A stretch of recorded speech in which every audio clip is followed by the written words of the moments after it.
और भोपाल कार्यक्रम में प्रधानमंत्री नरेंद्र मोदी देश की बहादुर बेटियों की उन्होंने जमकर सराहना की। नौसेना की बेटियों की पीएम ने तारीफ की है और नाविका सागर परिक्रमा के बारे में प्रधानमंत्री के द्वारा बताया गया। दो बेटियों ने 250 दिन की समुद्री यात्रा पूरी की। नौसेना की बेटियों ने धरती का चक्कर लगाया और इसको लेकर के उन्होंने क्या कहा है, जरा वो आपको दिखाते हैं। साथियों, हमारी नौसेना की वीर बेटियों के साहस का ताजा उदाहरण भी देश के सामने है। आपको मैं नाविका सागर परिक्रमा के बारे में बताना चाहता हूं। नेवी की दो वीर बेटियों ने करीब 250 दिन की समुद्री यात्रा पूरी की है। धरती का चक्कर लगाया है।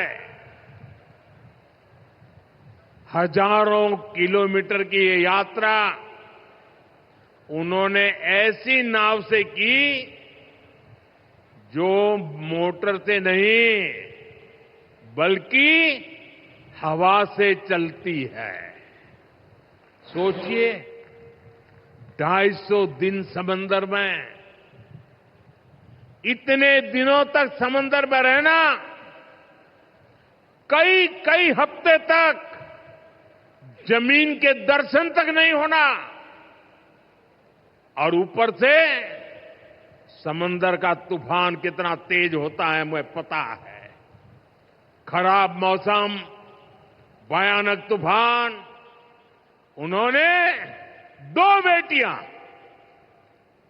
उन्होंने हर मुसीबत को हराया है। लेफ्टिनेंट कमांडर रूपा, लेफ्टिनेंट कमांडर दिलना स्वदेश लौट चुकी हैं और पीएम मोदी ने दोनों बेटियों की जमकर तारीफ की। आइए आपको इनसे मिलवाते हैं और इनके सफर के बारे में आपको बताते हैं।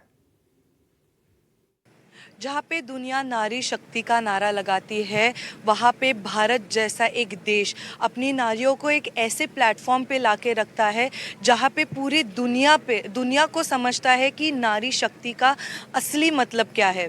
मेरे साथ दो लेफ्टिनेंट कमांडर है जिन्होंने जो 21,000 नॉटिकल माइल्स से भी ज़्यादा एक सर्कम नेविगेशन किया। 4 अलग अलग देशों में वो गए और उसके बाद एग्जैक्टली ये मैरीटाइम सिक्योरिटी के लिए ये कितना महत्वपूर्ण रहेगा ये जानते हैं अभी हम इन दोनों से, क्योंकि आज 8 महीने बाद वो अपने देश में लौट आई है। So ma'am, I will first congratulate you on your amazing voyage, and as I mentioned, it is not easy to put 8 months in few minutes, but just get us through your journey. How was it and how do you feel now?